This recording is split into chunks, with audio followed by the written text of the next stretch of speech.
Give thanks, royal family. We give thanks to the life giver and the keeper of life, Emperor Haile Selassie I. We give thanks for this is the Ethiopia Africa Black International Congress, Church of True Divine Salvation. With our worthy founder, our leader, our president, our God and King in flesh, the Right Honorable King Emmanuel Charles Edwards. We give thanks for this Congress, which has been established officially since 1958, from the 1st of March. Give thanks for such a conference that was called 3,000 plus Rastafari gathered from 54B Spanish Town Road to 10 miles Bull Bay, the current headquarters of the Congress, which has been established even in the 1970s. We give thanks for this work of freedom, redemption, and international repatriation. We give thanks continually for the voice of Marcus Mosiah Garvey, the cry of 7 or 9 miles of Black Star Liner ship, high water ship. Give thanks again for Mosiah Garvey, Africa for the Africans, those at home and those abroad. So we're very thankful for such power going through the earth, even as a day like today, the 10th of December, officially as Bobo Shanti, the feast of the Passover. But at the same time, internationally, it is the Day of Human Rights and Justice, International Human Rights, the 10th day of December.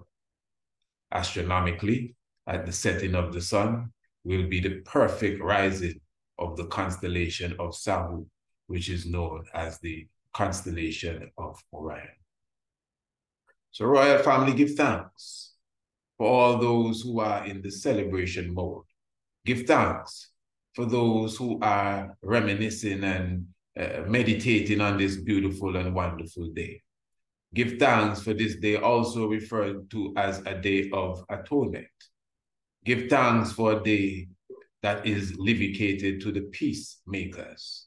For that was the example that the Father would have showed us when he rose this celebration amongst us again on the 10th of December, 1993. Of course, the Feast of the Passover is a unique celebration amongst Bobo Shanti and even Rastafari. You do not find Rastafari in general celebrating the 10th of December. Yes, it is unique to the Bobo Shanti and also very interesting, as it is the last of the celebrations that King Emmanuel would have risen up. In fact, there was only one Feast of the Passover in the presence of the Honorable King Emmanuel Charles Edwards. And this was, again, 1993, when the great God sent out invitations internationally to Bobo Shanti, wherever they were, asking for delegations to come to the headquarters because he was looking to make a move. In a few months, 31st of May 1994, the Black Christ would have made that move that he would have already spoken of.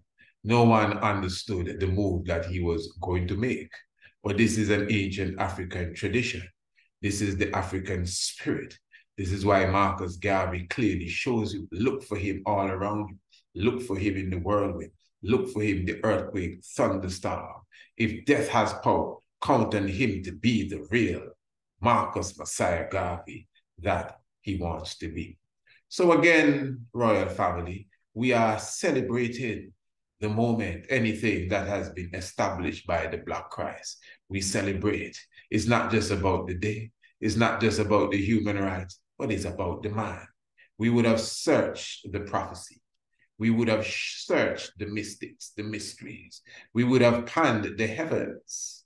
We would have gone to the bottom of the sea.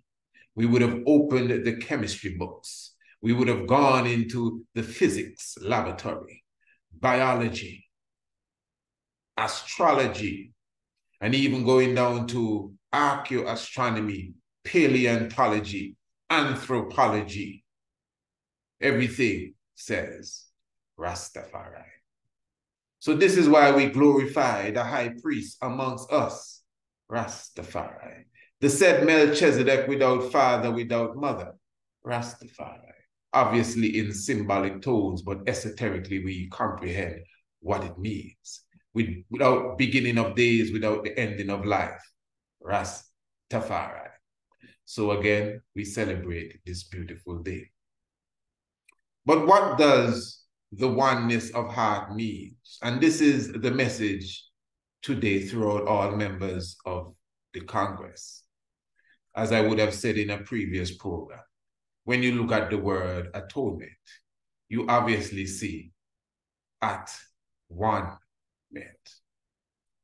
That means when you atone for something, when you atone for wrongdoing, you can atone to your brother. You could atone to your sister. You could ask for forgiveness from your mother, but you could also atone to yourself. In fact, the forgiveness begins with yourself.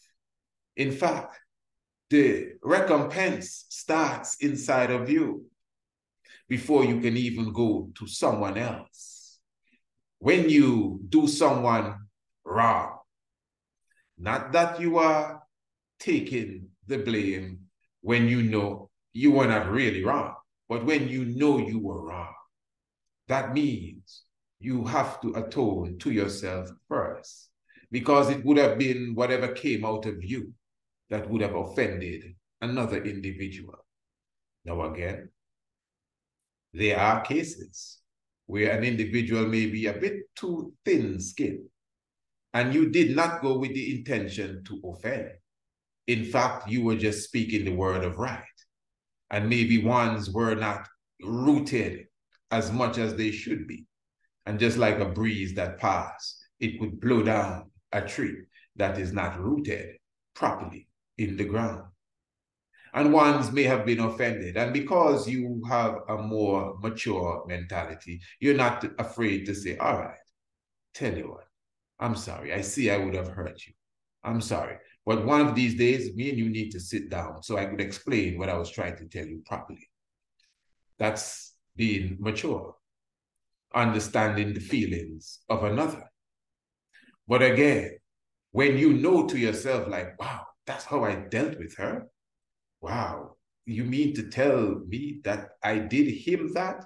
That means before you go to them and say, hey, I'm sorry, check yourself and say, wow, my Lord or Empress, why is it that you had to behave like that? What's wrong? Did someone scar you that you had to react in such a way to him or her? Let me check myself. Let me atone within my own self first. Let me come at one. Let me come at one with myself. Because you must remember, we are in divide, dual. Inside of us, we are divided into two. Individual, in, divide, dual. We're physical and we're spiritual. And some of us have some split personalities too. So when you bring the spirit and the physical in oneness, at one meant atonement. The in, divide, dual becomes one. At one meant atonement again. You know, as a young lad attending the Anglican church, even before I was of the age where we could have taken what they call Eucharist or the communion, there was a recitation that the pastor would say before every communion. And it went something of the sorts that if you have off or a problem with your brother and you have your gift to lay on the altar, rest your gift down by the altar and go and speak to your brother, reconcile with your neighbor, and then after such, you come and offer the gift. That is quite interesting. And again, that would have been recited every Sunday. I'm not sure how many people heard the word and say, wow, I was going up to take communion in one. But I know me and Fred, we have a problem. Let me go and reconcile it with Fred and then go. I am sure.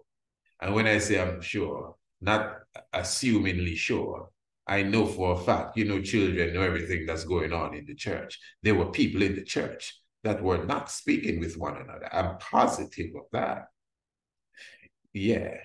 It was like a family atmosphere. The church was really divided amongst three strong communities where you have different families within it. So it was nothing hard to figure out. There were people in the church that were not speaking to one another.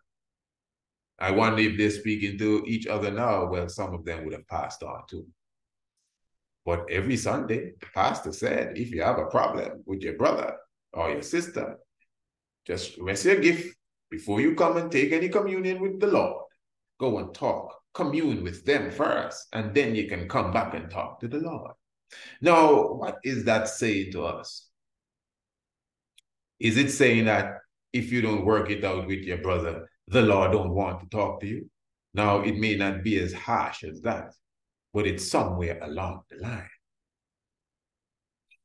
Meaning, the Lord, as we would say, does not like hypocrisy.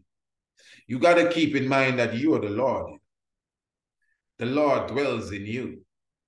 You're the God. You are the universe. We like to speak of the universe now. Well, I listen to the universe. So who or what is the universe? Show me the universe. Then you're going to point maybe outside of the Earth's atmosphere. Oh, that's the universe. Well, look on the ground. Look at the grass. That's the universe too. The universe is not space. The universe is all that exists. So you are a part of the you are as much, you personally that I'm talking to, you are as much as of the universe as any other thing in the universe. The whale that's in the sea is no more the universe than you. The sun in the sky, not because it's bigger and hotter, it's no more the universe than you. All the planets you know and don't know, they're just like nothing in the universe, but they all make up the universe. So this universe we're talking about is us. The intelligence, the spirit, the matter, the physical, the soul, we're all a part of this universe. That's why we are one with the God. We are at one with the God if we want to be. So that is why we have to make an atonement with the God, which is really making an atonement with ourselves, which is really making an atonement with our brothers. So that is why when you were running, carrying the gift of God, he said, hold on. You have a problem with your brother, don't you? Oh, I'm not talking to him. Hold on. It's all right. Put the gift there. Go and talk to him first. And when you finish talking to him, you can come back to me. Now, obviously, in the church, there's no God up there by no altar, no God. We are the gods, man. The same God that you're talking about said that he dwell in you. Greater works than these shall you do. So who's the God? Peter, on you I leave the church. Who's the God, yo? The God dwells in us. So that is why, if you cannot deal with the God within you, which other God you're talking about? And that is why you have to deal with the God within you, the Lord within you, before you go and address the other Lord, your brother. But to address the other Lord properly, you got to address the Lord inside of you first. And the Lord that you have on the picture on the wall, he don't deal with hypocrisy. So don't bring no gift to him. And you don't straighten out the relationship with you and your brother. Now, obviously, there are situations where there are people who are seriously stiff-necked. So it's all about the heart. You have to know that, hey, listen, man, brother, I've tried to reconcile with him. I've tried to reconcile with her, and they just don't want to speak to me, or they just mean they don't want to cooperate. Now, once you know that from your heart, because you would know, don't say that you know it's not true. You just don't want to go back to them. There's a phrase we use, give them enough rope so they can hang themselves. Now, I'm not trying to tell you to encourage no one to hang themselves. It means that when the day of judgment comes and we say, hey, why didn't you atone? When you go and you carry your gift and the Lord say, hey, go and talk to your brother first, you're supposed to be able to say, my Lord, no disrespect. Every time I come to you, tell me that. And I go to him and he never take me on. He run me and everything. I think I've put in all that I could put in, because the reality is, family, as much as you want to make peace, let's just be square here. As much as you want to make peace, it is very difficult to make peace with people who are bent on making war. To the point that sometimes you got to go to war with them, not on the same side. Haile Selassie show us all these examples. But listen to me. The reality is, although we have all been bit by the dog called slavery, some of us, we're psychologically shocked. Some of us, we have some bad attitudes, but most of us, we are good people inside. Yeah, that's reality. That's why sometimes when you're upset with your brother, you know, after a week or after a month, sometimes it takes 2 years, but you start to talk again. Because there's a natural magnetic love. It don't have to be 2 years before you reconcile. It doesn't have to be 2 days before you reconcile. Just maturity. When I understand your pain, when I know what you've been through, when you comprehend my pain, when you see my scars, when I know my own scars, when I understand my own attitude and character and how I need to develop and how I need to grow and how I need to evolve. When we all take the same class, we learn to deal with each other better. Keep good relationships going. Keep the family together. But because we would have lost our way. And that is why the Most High ain't taking no gift from nobody until they go and reconcile with themselves. Because you are the same God you're carrying the gift to. The same brother that you need to reconcile, that's the God. I'm surprised the scripture or whatever didn't say, hey, the gift you're giving me, go and give your brother. It's almost the same thing. Because if you notice, you know, he didn't say, carry back the gift. He said, rest the gift at the altar. If it's one thing, I said, boy, one thing, the pastor, make sure you leave the gift. Don't you go and reconcile with your brother. You turn around. No, leave the gift here first. Then go and talk to him and then come back. But the gift stay there. The gift is staying there. You brought it to the Lord. It's the Lord's gift. But you got to reconcile first. So, family, that is what the Day of Atonement at one mint is. You know, just like in Exodus 20, it talks about sacrifice the sheep and the he-goats or whatever.